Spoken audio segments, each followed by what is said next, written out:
Assalamualaikum warahmatullahi wabarakatuh.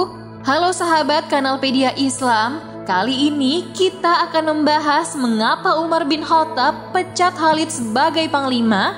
Dalam sejarah Islam diketahui bahwa Khalifah Umar bin Khattab pernah mencatat panglima perang umat Islam yang dijuluki Rasulullah SAW sebagai pedang Allah Subhanahu wa Ta'ala, Khalid bin Walid. Padahal Khalid adalah seorang panglima perang yang belum pernah terkalahkan di setiap pertempuran yang dipimpinnya.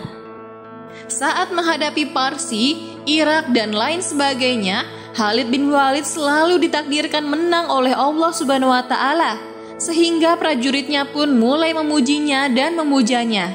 Bahkan orang-orang membuat banyak syair dan lagu untuk memuji kepahlawannya yang masyhur itu.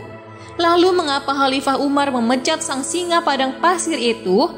Dalam buku kuliah Tauhid karya Imaduddin Abdul Rahim dijelaskan bahwa saat Khalid sedang menyusun strategi untuk menggempur Byzantium atau Romawi Timur, datanglah surat perintah agar Khalid menyerahkan jabatannya kepada Abdullah bin Ubaid. Namun, Khalid yang sedang memimpin rapat tidak langsung membacakan surat perintah dari Khalifah Umar itu dengan perhitungan bahwa kalau ia menyerahkan jabatan tersebut saat sedang rapat untuk menyerang Byzantium, maka akan terjadi kekacauan. Karena itu, ia menyelesaikan rapat tersebut terlebih dahulu. Setelah usul-usulannya diterima dan menjelaskan cara menyerang Byzantium, barulah Khalid menyerahkan jabatannya sebagai panglima perang kepada Abdullah bin Ubaid. Setelah mundur dari jabatannya, Khalid kemudian kembali ke Madinah untuk melapor kepada Khalifah Umar bahwa perintahnya sudah dilaksanakan. Setelah itu, Khalid meminta penjelasan lebih jauh kepada Umar terkait pemecatan dirinya tersebut, karena ia khawatir ada kekeliruan yang diperbuatnya selama memimpin perang. Khalid memang mempunyai kelemahan di bidang tata administrasi dan pembukuan. Kendati demikian, Khalid sendiri meyakini bahwa tidak pernah keliru dalam perhitungan-perhitungan keuangan dari dana perjuangan itu. Namun, Umar menegaskan bahwa masalahnya bukan karena itu. Itu soal yang bisa dimaafkan, kata Umar menjelaskan kepada Khalid. Tetapi, sebagai khalifah aku bertanggung jawab atas akidah umat. Engkau adalah pahlawan perkasa yang tak dapat dikalahkan di setiap medan pertempuran.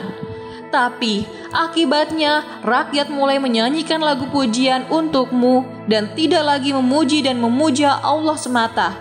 Aku khawatir mereka menjadi syirik.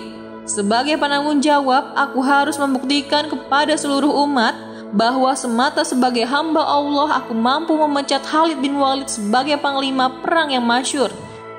Jelas Umar panjang lebar. Setelah mendengar penjelasan Khalifah Umar tersebut, Khalid tersadar dan menerima keputusan Umar yang bijaksana itu dengan keikhlasan yang sungguh-sungguh.